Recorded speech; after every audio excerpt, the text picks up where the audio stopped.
Good evening, everybody, and welcome to this week's edition of the Mike Brey Show. I'm Jack Nolan, joined once again by the head coach of the Fighting Irish. And Mike, two outstanding performances by your team this week, one on the road in Pittsburgh, the other at home against Wake Forest. Well, Jack, I hope it's something to build on for us. I thought our defense in both games was fabulous, and we've made a commitment to get better there.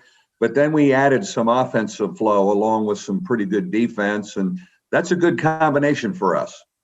And you began the week with your best combined offensive and defensive performance of the year against quality competition, beating Pitt on Saturday night by hitting 13 threes, shooting better than 55% in both halves, and holding Pitt to 32% shooting and just 58 points.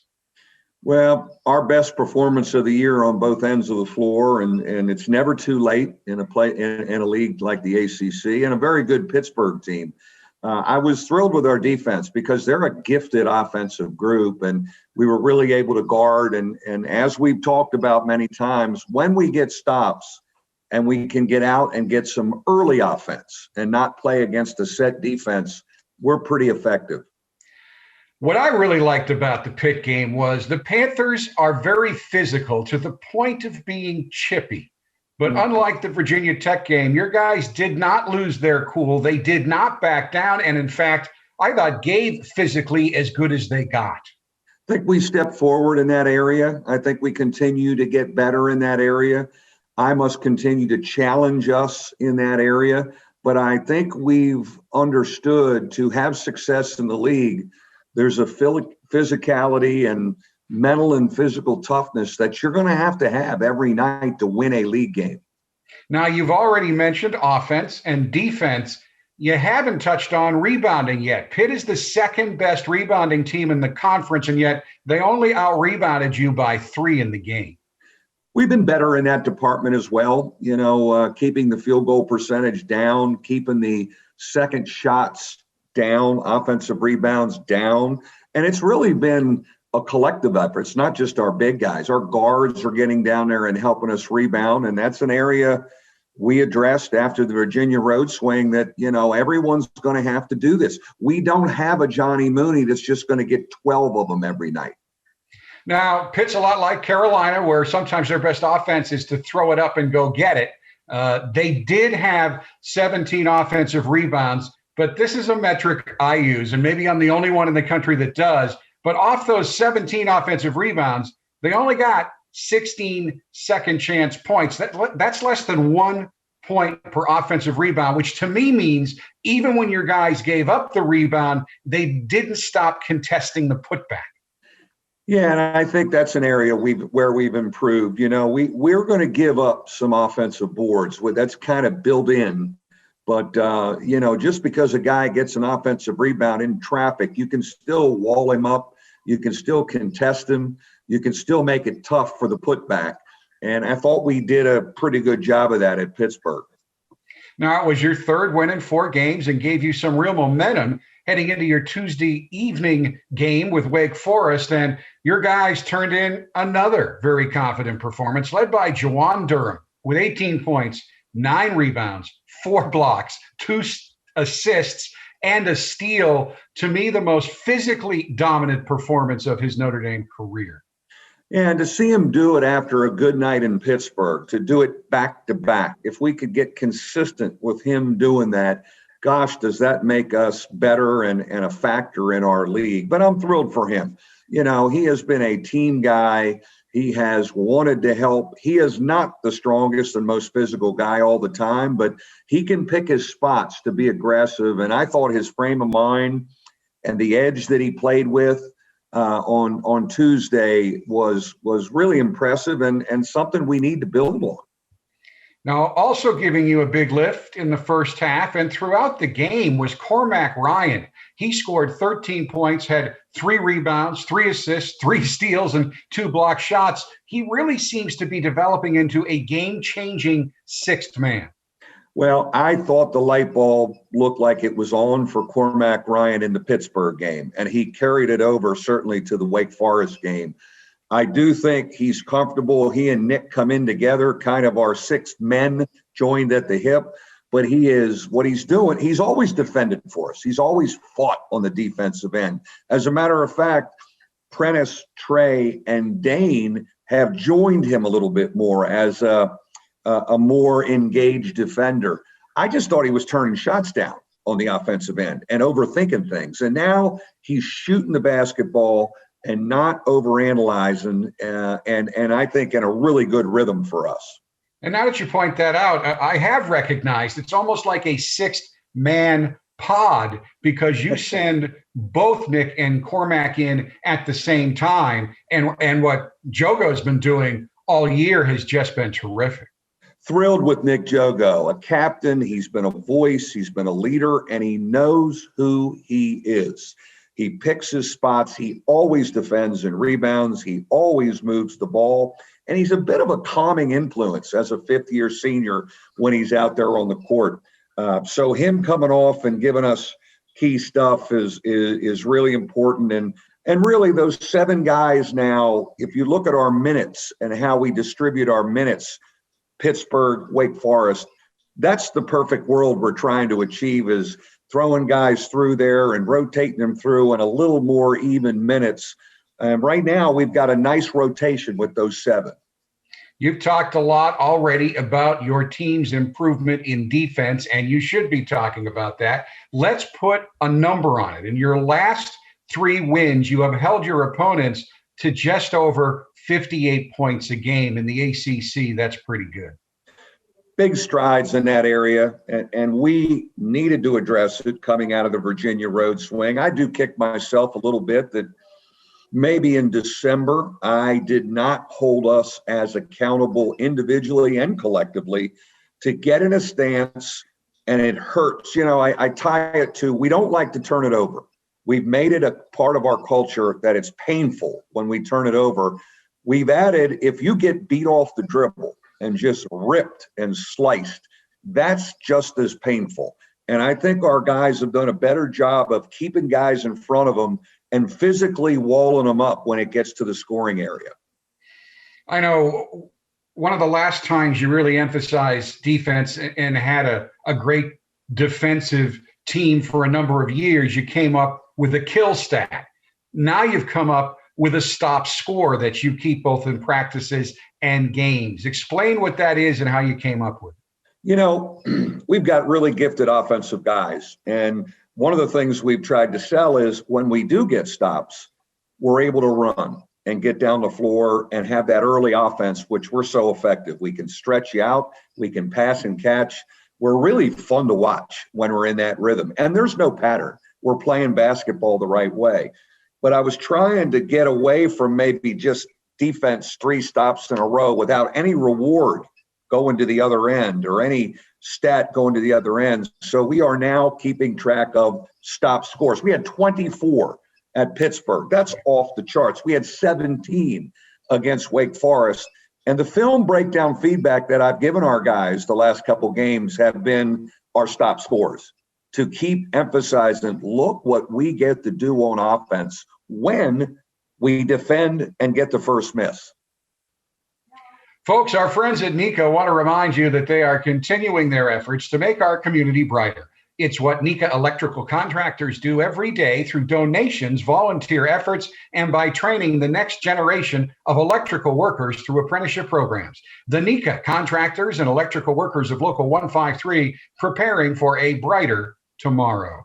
When we come back, we will break down Notre Dame's big wins over Pitt and Wake Forest right after this first timeout on the Mike Brey Show, presented by TireRack.com, the ultimate in contactless tire buying. It's time now for our game breakdown, brought to you by our friends at Meijer. You got off to a really good start at Pittsburgh with Nate Laszewski scoring 6 of your first 13 points. Pitt clamped down on him like every team does now after that. So Nate did the dirty work the rest of the way and finished with 7 points, 9 rebounds, 3 assists, and a block shot. You know, what I love about Nate is certainly he was scoring off the charts for us early. And people have found him now and tried to really take him away, as they do Prentice. And then he just goes and keeps it simple and doesn't force things and figures out, how do I help my team be effective? Well, I'm going to defensive rebound. he's always been maybe our most unselfish defender, helping, talking, switching. He's been a great defensive rebounder for us, and he's been a guy who moves the ball. So I give him credit to be secure enough to, I'm going to do what I can do in the context of this. As long as my other guys are scoring the ball, I'm fine. Now, Pitt plays physical defense every game, and they knew your guys had struggled against some physical defenses in conference play. But on this night, your Irish responded well by moving the ball and attacking the basket. Yeah, I thought we were better. We really understood we have to be stronger with the ball and not put the ball over our head. And after you move it a little bit and you've got a driving opportunity, drive the heck out of the ball. We did it a little bit in the second half of Virginia Tech, certainly not enough to beat them. But I thought we recovered and understood and used it as a teaching moment and did it better for 40 minutes at Pittsburgh. Now, Pitt led 2019, 8 minutes into the game, when your guys took control with a 13-2 run that included 6 points from Juwan Durham, including 2 dunks. Durham had 10 points in the first half and finished with 14 points on 7 for 11 shooting. He is such a target for us when we can spread it out around him, and we have threats to open the floor around him. Him posting, him rolling off a ball screen, him offensive rebounding is really, really important for us. And I thought in that game, it ignited us. His play ignited us. Prentice Hub is on quite a roll right now. This was his 4th straight outstanding game, 9 points and 4 assists in the first half to help you build the lead. And he added 8 more points and 5 more assists in the second half to help you maintain and expand the lead. I think what's helped Prentice Hub is we've demanded more on the defensive end, a better stance, more accountability, and stay in front of your guy, better at guarding your guy off the ball, not losing track of him. And I think that's helped his overall focus at quarterbacking our team and just being concentrating in the moment on both ends of the floor. And again, when he has the weapons firing around him, we know he can find them. And right now he's got some weapons firing around him. You led by 12 at halftime, but there have been a number of games this year where you have been great in the first half and come out cold in the second half, but not on this night. Your guys came out and hit 5 of their first 6 shots in the second half to basically put the game away. Well, I give Scott Martin, Coach Martin, a lot of credit because at halftime he said, really challenge him on second half starts. We have not been able to do that. And one thing about high achieving young people, which is what we get here at Notre Dame, you put something out there and say, this is the mark we got to hit. Whether it's academic or whether it's basketball, the kind of kids we get at Notre Dame, they want to go hit that mark. And I think I've got to keep giving them marks to hit better defensively, better at one and done, better at second half starts. We got to keep coming back with the score stops. We got to keep coming back with tangible, visible things. And I love the fact that we came out and kind of threw the knockout punch in the first couple minutes of the second half. McCormack Ryan is showing how valuable he can be by returning from that foot injury that caused him to miss the Virginia Tech game. He had a career-high tying 19 points on 7 of 8 shooting, including 5 threes to go with 5 rebounds and a steal. He's a stat sheet stuffer. Well, this was coming. He is a really, really good player. He was trying to find his rhythm. He was battling through some injuries. It was just a matter of time before he found an offensive rhythm. As I said, he's always defended for us. He leads us in charges taken. He rebounds the basketball for us. He talks on defense. He moves without the ball on offense. I just think he was turning down shots. And when he got the ball, he did a little too much with it.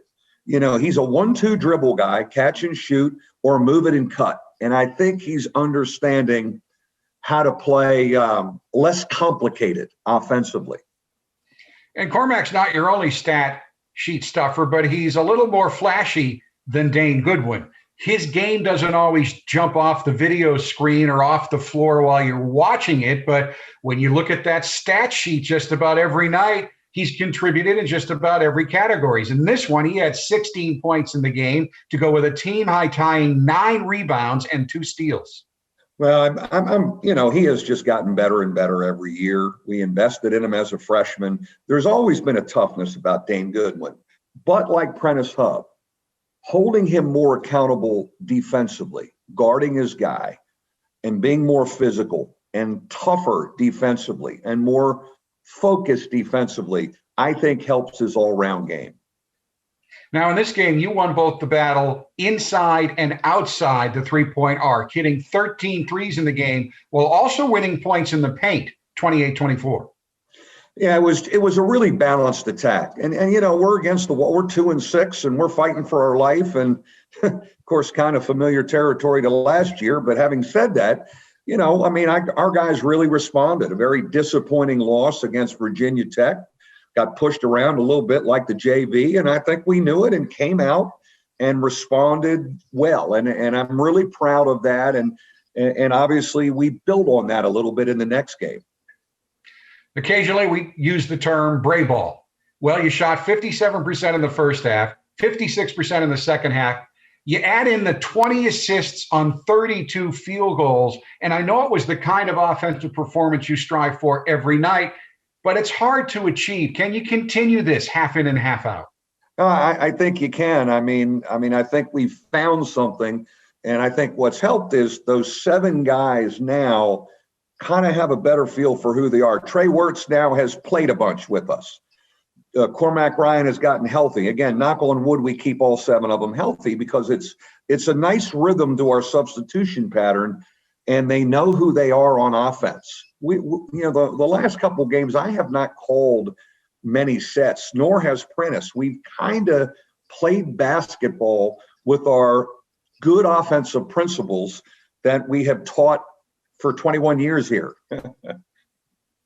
Now, before we put the Pitt game to bed, one last thing I want to talk about that we rarely talk about is the fact that this is the 4th straight year you have led the nation in fewest fouls. In this game, even though you were physical and effective on defense, holding Pitt to 32% shooting, you only committed 9 fouls, which led to Pitt making just 4 free throws in 5 attempts. How important is this?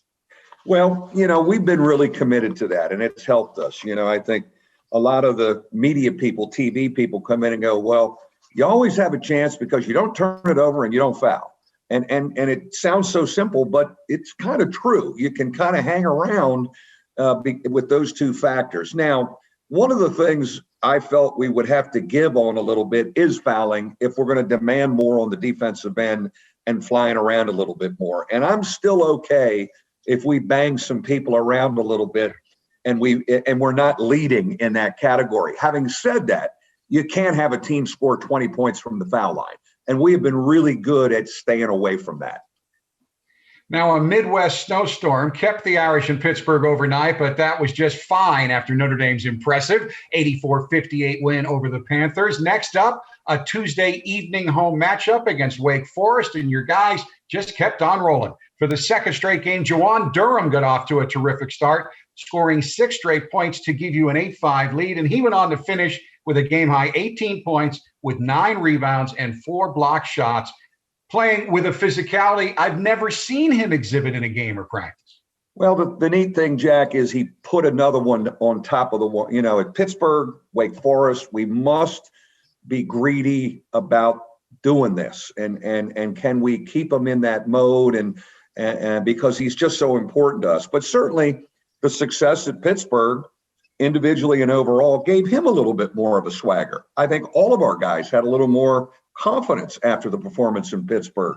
And when you're struggling through the months of January, you're searching, man. You're searching for something to hang your hat on to kind of feel good about. And I'm really pleased with how he's attacking the rim and getting fouled and making plays around the bucket, blocking shots in the back. He's been a better defensive rebounder. We know there's a lot to work with this Jawan Durham body. We just got to keep pushing the right buttons. Now, Wake Forest came in having won 2 of 3, including their previous game against a Miami team that bounced back by beating Duke. So Wake stayed with you throughout the first half, But after scoring the first basket of the game, they only led one more time at 5-4 as your guys held the Demons to just 9 points in the first 10 minutes. Well, there we were again mentioning at halftime what I did in the locker room at Pittsburgh. Second half starts. Can we do what we did in Pittsburgh? Can we be consistent in that area? And I'm very pleased that we came out and again kind of threw the knockout punch in the first couple minutes. We executed a set offensively. Prentice gets a three, and then we start digging in and defending, and we're getting out in transition and driving the ball. And so again, second half start, 2 games in a row. I think we've really grown in that area. To say you got off to a good second half start is somewhat of an understatement. A Goodwin 3 had given you a 3-point lead just before halftime, and then your guys came out to score the first 16 points of the second half to completely break the game open just 5 minutes into half number 2. You took Wake Forest heart right there. You know, again, it's something you're trying to develop, and it's never too late. It's never too late in a league like ours to find yourself and have it. The thing that I loved is in the second half, the defense is away from me. And so I have a better angle on how they're moving and talking.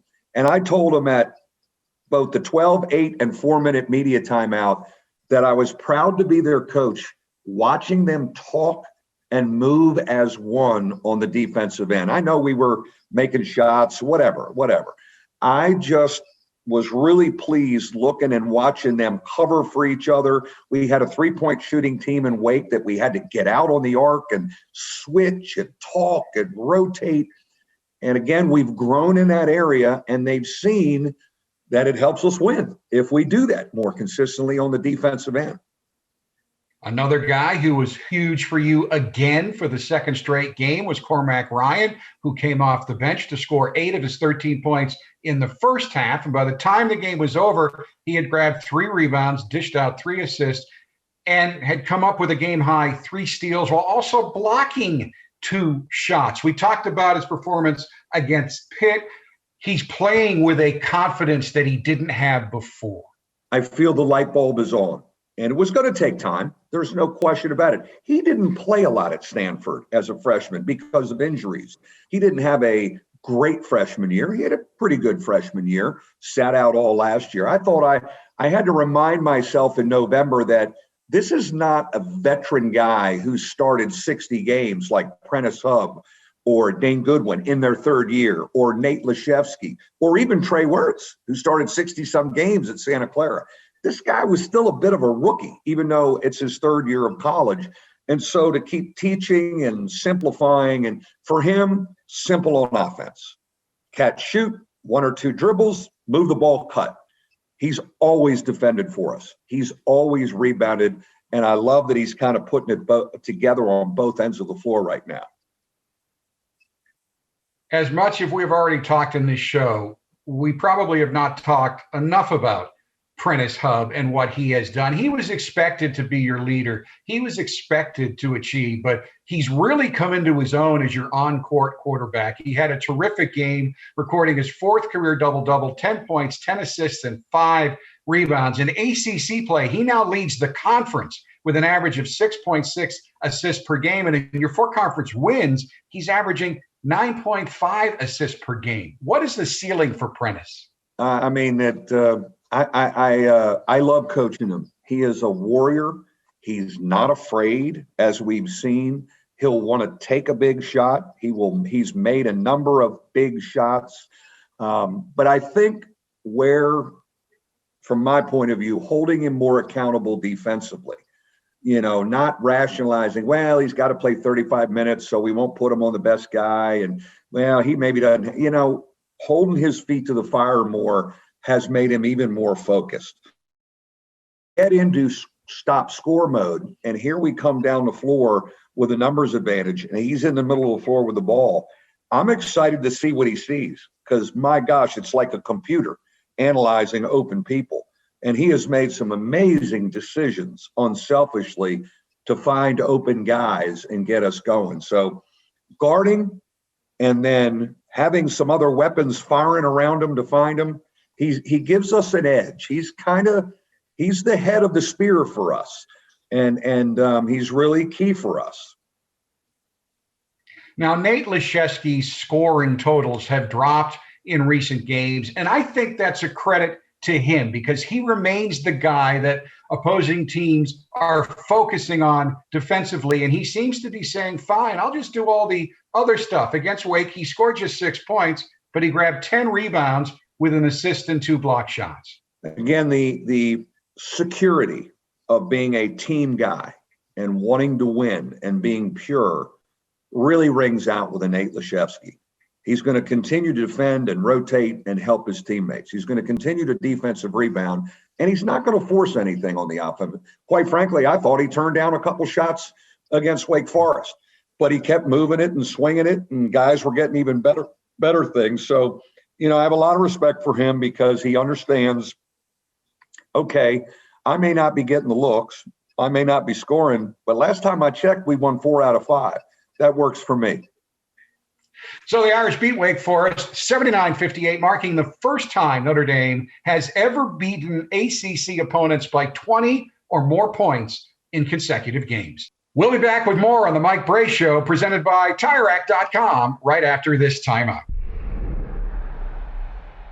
Welcome back to the Mike Brey Show. Zach Hillisland was one of the most intense and intelligent basketball players of the Mike Brey era. He played in 112 games between 2005 and 2009, starting 53. He averaged 4.9 points and 4.5 rebounds a contest and could change a game with his defense, earning the team's Best Defensive Player award in 2008. Off the court, he was interested in just about everything that could expand his horizons. A member of the Notre Dame Academic Honors Program, he made the Big East Academic All-Star team all 4 years he was at Notre Dame and won the Rockne Student Athlete Award twice. He graduated with a degree in marketing from the Mendoza College of Business, and he remains the only player to co-host this show with me without any other guests and without any coaches. Earlier today, Coach Brey caught up with Zach Hillisland. Zach Hillisland, Toledo, Ohio, now Chicago. Hey, we got to start out talking about Jack Nolan. And we miss you, who been doing the radio with us and dealing with me after games so diplomatically. Give me some thoughts on Jack Nolan, your sidekick, who has announced his retirement, and darn, are we going to miss him? Well, Jack is kind of one of those just big characters of your program, right? Like, I know that everyone who's been through this for the last 20 years, you've got your T. Rose and your Pat Holmes and your Harold Swanigans, all these guys who are main figures. And I've really gotten to experience Jack in 2 different ways, right? As a player first, and then now over the last 4 years or so being, like you said, his sidekick and seeing that professional side of him and really having just, I think, a heightened respect for what he does and his approach to his job, because the amount of preparation that he does is staggering, right? And he cares about it so much. And he's a professional through and through. So it's been a great experience for me just to learn from him. And, I think we've had some good coaching moments over the years, maybe, nothing too crazy, but he's been a really good mentor for me. And it's been a lot of fun being with him on the road and all of that. So he certainly deserves this next phase in his life, but we'll certainly be sad to see him go. Well, you make a great point, Zach, because you worked with him and I've worked with him for 21 years. No one understands how he prepares. I mean, I think he over-prepares. He watches so much game film of our opponent. It's amazing. He's got it going on the plane. And so the utmost respect for him, and we're going to miss him. And I tell you, we miss you, not being with the radio crew and traveling with us. And we're going to get you back hopefully next year, but catch us up on what's going on with you and Chicago and your life and your job and your family.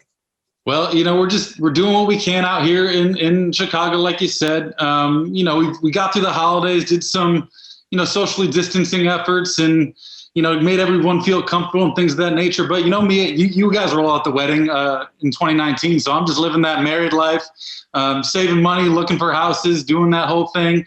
Job's going well, working remotely has been rather easy, I think, for everyone. The technology levels these days makes everything pretty seamless. So hasn't been a huge adjustment there, but, just trying to stay active and interested in things and going for walks, getting outside the house, trying to work out some, not a lot. But, just doing a lot of cooking. Certainly have, lunch has been a big thing for us now. You get to kind of cook up some things every day. So that's been a good development, but certainly looking forward to getting back and seeing everyone and certainly being around the program again. Well, your wedding was one of the all-time fun ones, because what's happened now for me, being here a while, every time one of our players gets married, it's a reunion of our guys. And you were a little busy playing a role of groom, but the rest of us were trading war stories from back in the day. And some of them, I'm just rolling my eyes going, God, it's, but it's what it's all about. And I think back to you. I was thinking about you this morning a lot, because we came over and we got you out of Toledo, Ohio. I'll never forget the first time I saw you as a player. I went over and you played for a legend over there in Toledo, a great high school coach. But we had beaten UConn at home, which was a great win. And I used to say, you always love going on the road after a great win, because then people, hey, great win last night. And I watched you practice, and you're bringing the ball up the floor and making plays. And I turned to coach and I said, my gosh, he's a guard. He's a 6'8" guard. And my memory was that class of you, McIlharney, Zeller, and Ayers, you were the first one to pop in the spring. And you kind of got the ball rolling. So I'm always indebted to that really, really good recruiting class that you got started. But talk a little bit about some of your memories here and your teammates. I know you got a lot of them.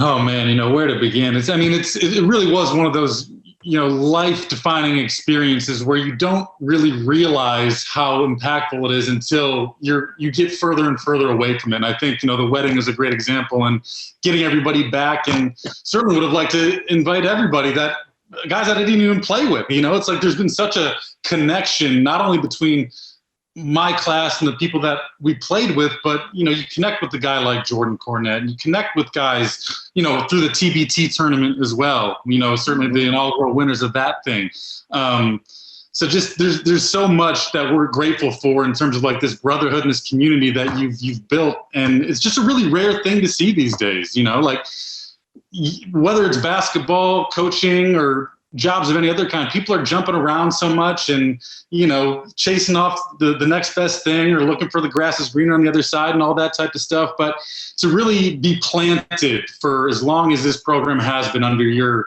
guidance has been, I think, great for everybody. You know what I'm saying? And, for me, who didn't grow up having any brothers, I really do feel like I have, dozens and dozens of brothers right now. And certainly when you go through good times, you go through bad times, whatever it is, it's always nice to have those guys to rely on. And so we're all very grateful for the community that you've built here. 55, I think it's 55 guys in 20 years have come through. That's a lot of sons out there like yourself. We stay in touch with all of them. We get to update. Of course, you got a nice little Chicago mafia of our former guys over there, and you guys hang out and get together, which is cool. But, I find, especially, January wasn't the best of months for us. It's when it's when I've had some of those tough stretches where you take a step back from the fire and go, my God, have I got to coach some great guys. We have just had unbelievable young people come through here and become men and get out into life, and some are still playing and others have moved on. We've got a lot of winners. It's why you love coaching here, the kind of young people that come through. I miss your mom. She was a mainstay behind a bench, and nobody cheered louder in the Virgin Islands than your mom. Especially, I think they got her out for a dance contest at halftime. I'm having memories. Catch us up on your mom and your sister. Mom's doing well. She's out here in the northern suburbs of Chicago. She's working in real estate, doing her thing. They're obviously very busy right now. Sure. It's been a crazy, certainly last year, and the start of this year has been no different. So she's doing well. We've gotten to see her a lot. And Haley was actually in town with her boyfriend for an extended period of time. So they were living in New York, kind of got ejected from New York, so to speak. Yeah. went and lived in Cleveland with his family for a bit. And then around the holidays, they came out and saw us. So we got to see her a lot. And then now they went down to Florida. They're staying down there at some place, eventually en route to Dallas. Her boyfriend just took a job in Dallas. So she's moving all over the place, but we got together a lot and we're able to cook and share meals and stories and everything like that. So we had a good holiday season, all things considered. Well, you make sure you tell them I said hello. And every time, we've had a former guy on, I have visions of their parents behind the bench with the other parents on the road or here in the Joyce Center after a big win. And those are just the unbelievable memories that I think the parents have. There was such a great connection of our families, of our players, and going on the road together and celebrating and yelling at the refs or whatever it entailed. Those are the things that are really, really cool. Well, the one thing you've got to do, I hope we can get you back as our play-by-play guy, or our color guy, because you have become key in that area and we miss you. I guess you're going to be working with a new play-by-play guy, and we'll figure that out, and we'll break everybody in when Jack leaves his seat. Certainly going to be a little bittersweet. It's I've enjoyed being Jack's right-hand man riding shotgun, and I'm glad that I was able to do his last full regular season, I guess you could call it. So very happy to have been alongside him. Very excited for him. I think he's earned retirement. He's been through the fire for 4 decades almost. So it's time to relish in some sun and fun and do all that. But we'll certainly miss him, but wish him well and know that he's going to have a fun next little phase here of his life. He sure trained a lot of us, didn't he? LaFonso, Jordan, you, me, he broke all of us in. We are going to miss him. The one thing, and I'll leave it at this, when this world opens up again, especially your city of Chicago, I'll be over. You guys picked a restaurant, and we got to get that Chicago, I call them my Chicago mafia of former guys over there. There's a bunch of them, Colin Falls, Herringody, Kieran, McElharney's over there now. Who am I missing? You're over there. That's kind of that's the starting five right there. That's the starting five. That's the crew. That's the crew. And we've gotten together a couple times at Colin's house out in Hinsdale, and that's been a lot of fun. So we've been flirting with getting the band back together in terms of like getting a little rec league going, but certainly easier said than done right now. But I know Colin's putting in 2-a-days. I know Godey's got a Peloton, and Kyle's crazy, so he's working out 5 times a day. So. He is. Well, I miss all of you, and I certainly miss you. You guys are like sons to me.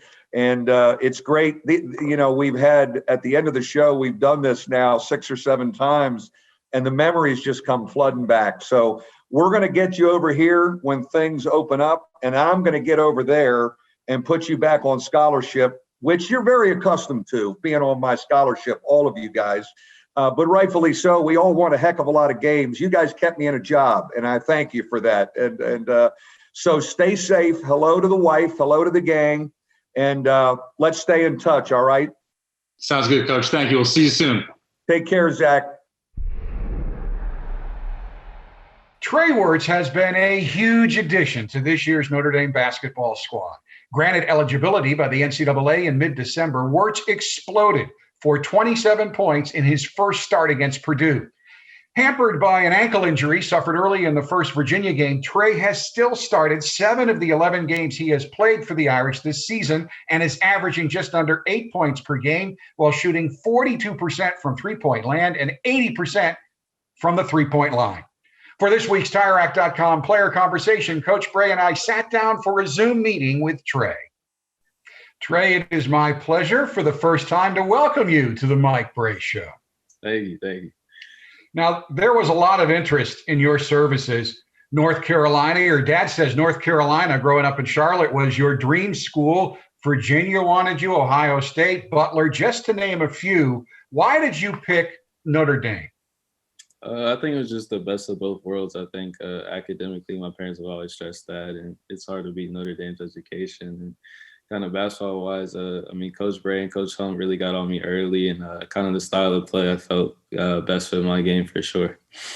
Now, follow up for me. You actually put together a spreadsheet comparing your final 11 schools. What was on the sheet and what ultimately put Notre Dame on top of the list? It was a mix of things. I think I had kind of like a location, style of play, kind of relationship with the coaches, education. I guess, I mean, my dream is to play pro basketball in the NBA, so kind of the best kind of opportunity I felt that would help me get to that level and kind of player development. And Notre Dame was pretty much either one or two in all those categories, and that's when I really knew there was a place for me. Trey, you remember, I knew we were in good shape, Jack, when Trey called me in April, and again, we're having to do it all by way of Zoom. He never met me. He's never been to campus, and a lot of these young people are taking the leap of faith, and he certainly did, and his family. But he said, Coach, one question: do you see me kind of playing like Jaron Grant in your system offensively? And I said, yes. And I think style of play for him, using the ball screen, and making decisions off it, as we've seen, he's got great court vision. And he's amazingly unselfish. He was really a heck of a fit. He did mention location. Was that because it's 7 degrees in the winter? And I don't know about that, but we're thrilled. We were thrilled when we were able to get him back in April. And again, the whole understanding was, well, we'll sit a year and get older and stronger. And all of a sudden, he's playing 25 minutes a game in the ACC. I think it's kind of cool. Trey and I have laughed about this almost, how ridiculous it is, but also really neat.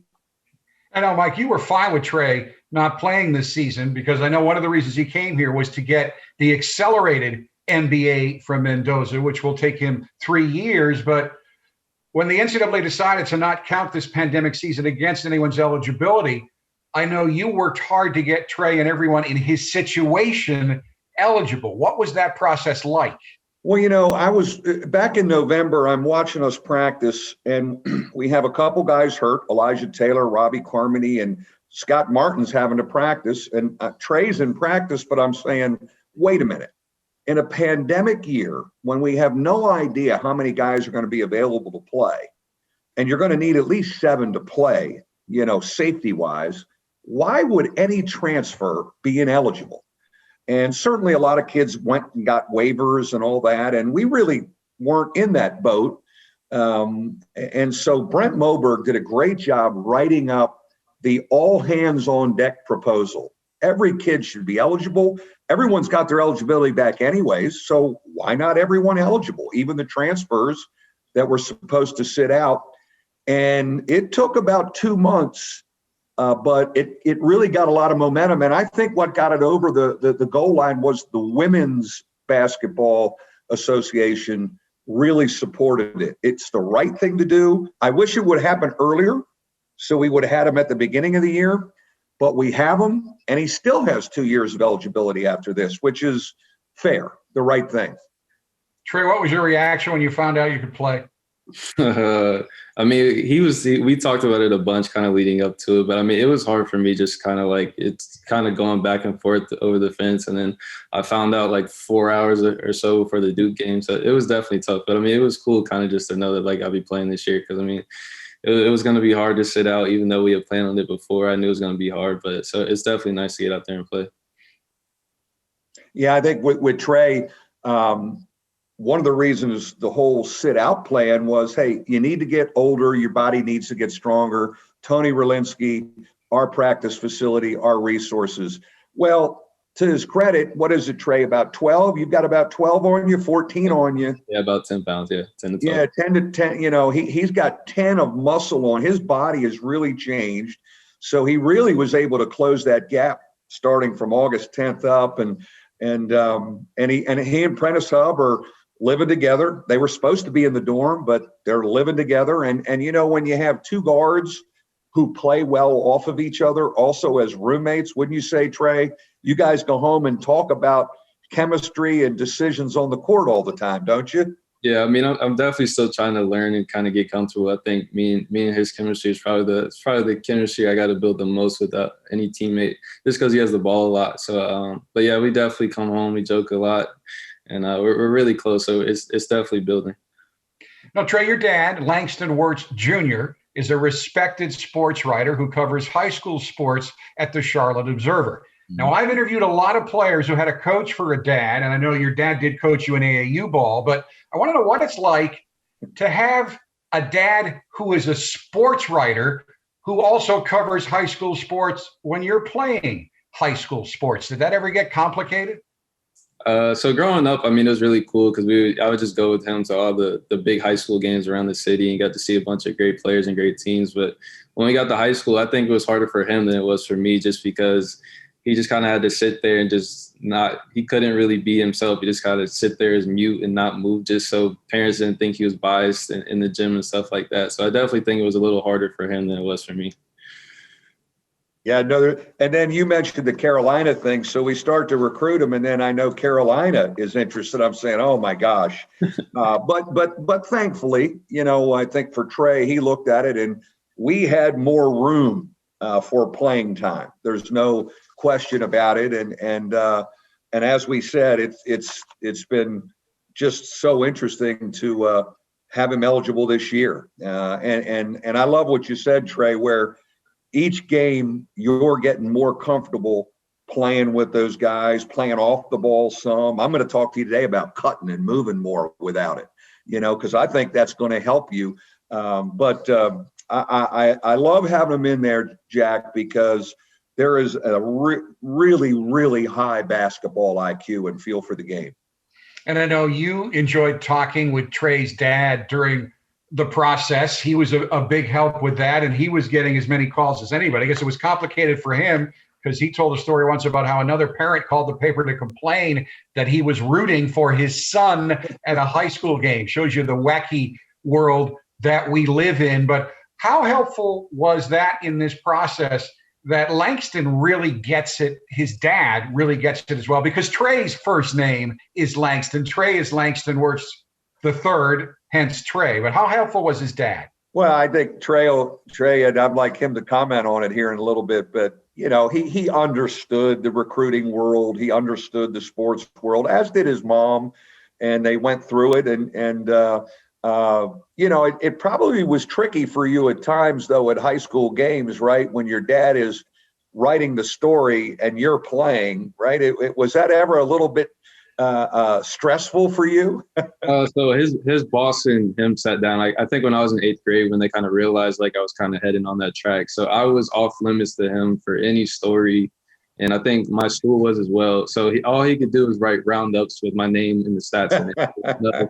There's nothing about Trey written by Langston in the paper. So, I mean, I think that kind of took that away from it, and I think that kind of helped him and helped me. But through the recruiting process, yeah, he was definitely a big help. I think just having seen so many kids go through it, especially in these last 5 years, as North Carolina basketball really kind of took off. And then it being my second time too, I think we both had a better understanding of kind of what we were getting into and going through. And I think me, my mom, and him were able to kind of sit down, and the process wasn't too long this time because we all understood what we were going through and what we were looking for. Now, Trey, I know you're also very close to Muggsy Bogues. How did that relationship develop, and how has he helped you? My dad had known him from covering the Hornets.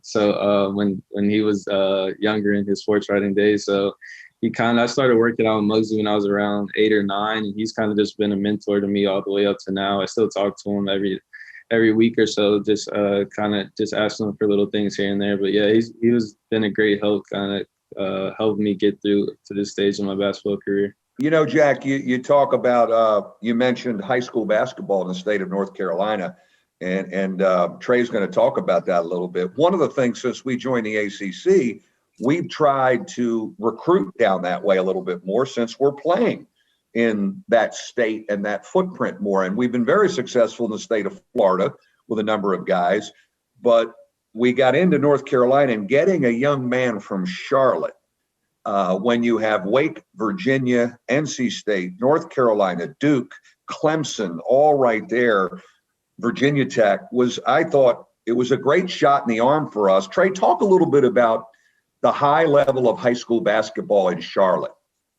Yeah, so I would say it was like a rarity. Me and my dad were laughing about it actually a couple of days ago, like a rarity for a kid to get an AC offer about 10 years ago in Charlotte. And then probably around my freshman year, things just kind of really started to take off. We saw more and more kids around the state, and then Charlotte starting to get kind of these bigger offers. And basketball just really took off. We've had some McDonald's All-Americans almost every year.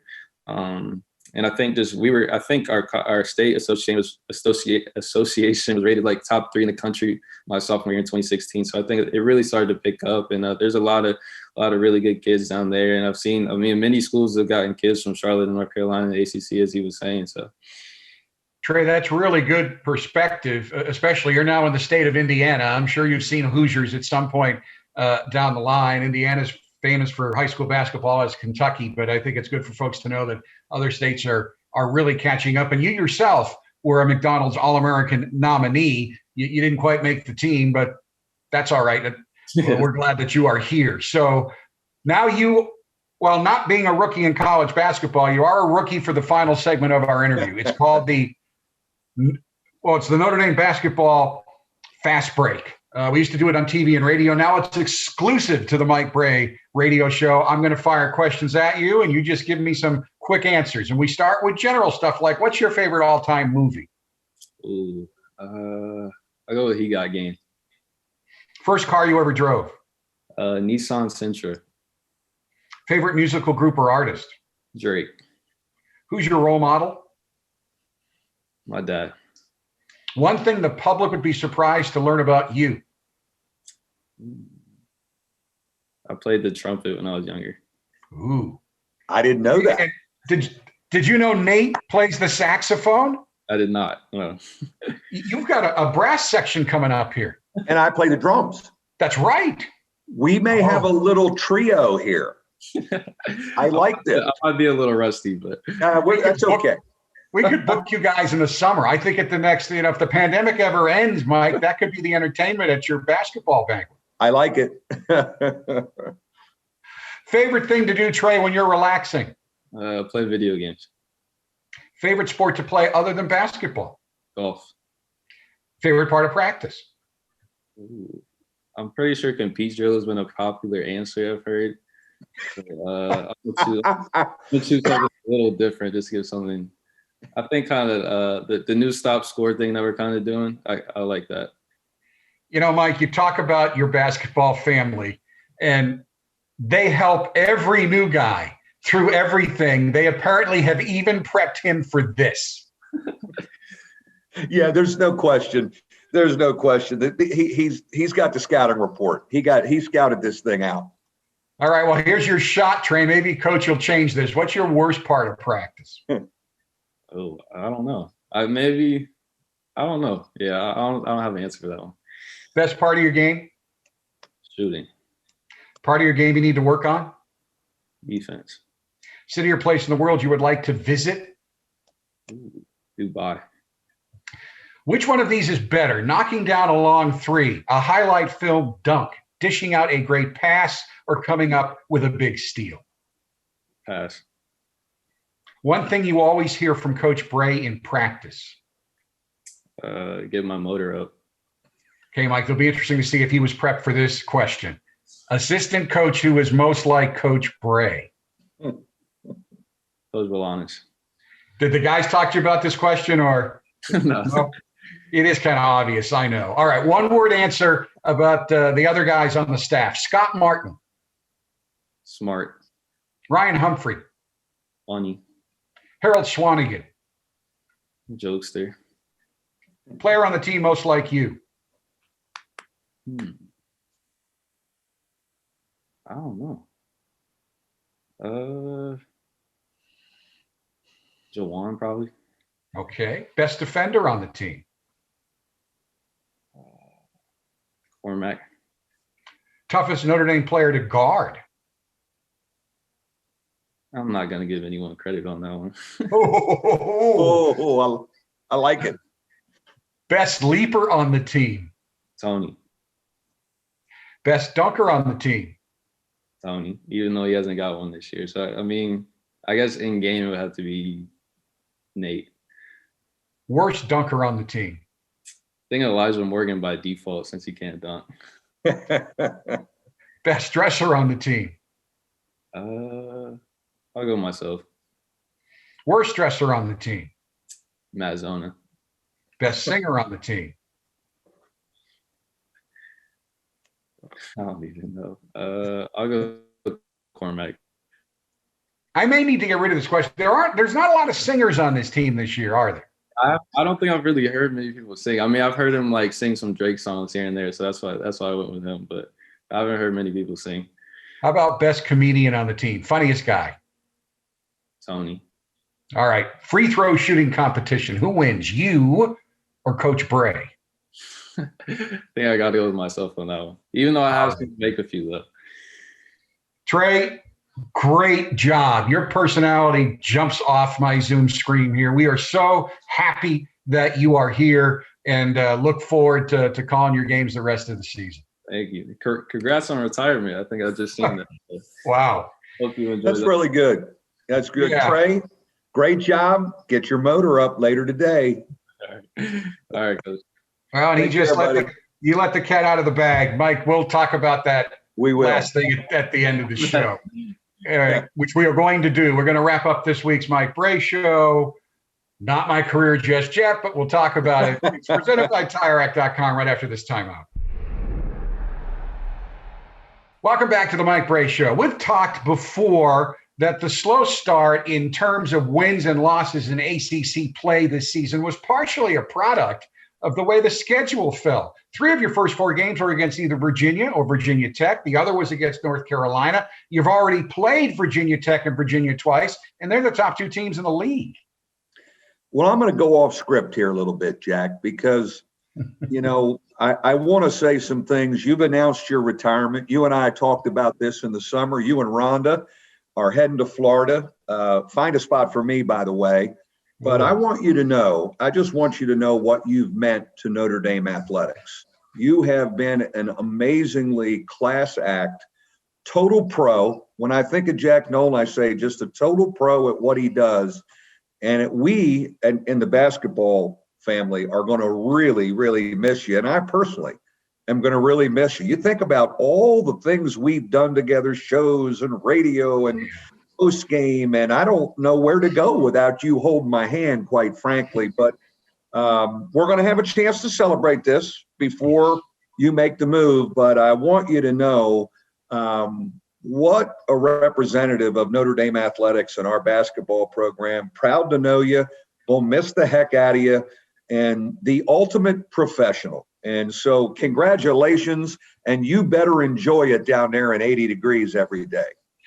Well, we certainly will, Mike. Thank you so much. You are like a brother to me, and this is the hardest thing, is leaving this basketball program. And I've often joked if Father Soren had only taken a left or a right and ended up in Coral Gables or someplace, I would never stop doing this. And we'll be around. We're going to keep the house at least for a while up here, but there's been 2 great loves in my life, Notre Dame and Rhonda.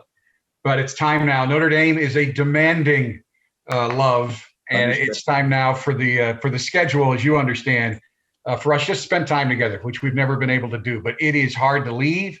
I know you're going to be good the rest of the year, and I get to stay here. But whoever is in this seat next year, you're going to be awfully, awfully good, and I'll be watching from afar. So, well, we got big shoes to fill, but you and Rhonda deserve it, and I'll be visiting soon. You are invited. We will keep the chair warm, and we'll have a cocktail going. So I guess as we got to wrap this up, let's take a quick look at what's coming up for you at Georgia Tech Saturday night and then at Duke. Well, an amazingly challenging road trip against 2 teams above us in the standings, but you look at that as opportunity. Of course, Georgia Tech is a repeat opponent. We played pretty well against them lately, but they're different offensively this year. They're more explosive offensively. They've got great guards who are playing well. Alvarado, like Hub, stirs the drink for them. But it's our defensive challenge. Can we defend on the road? We played well on the road the last 2, Miami and Pittsburgh. Can we do it again in Atlanta? And then we go to Cameron for an unusual time, 4:30 in the afternoon.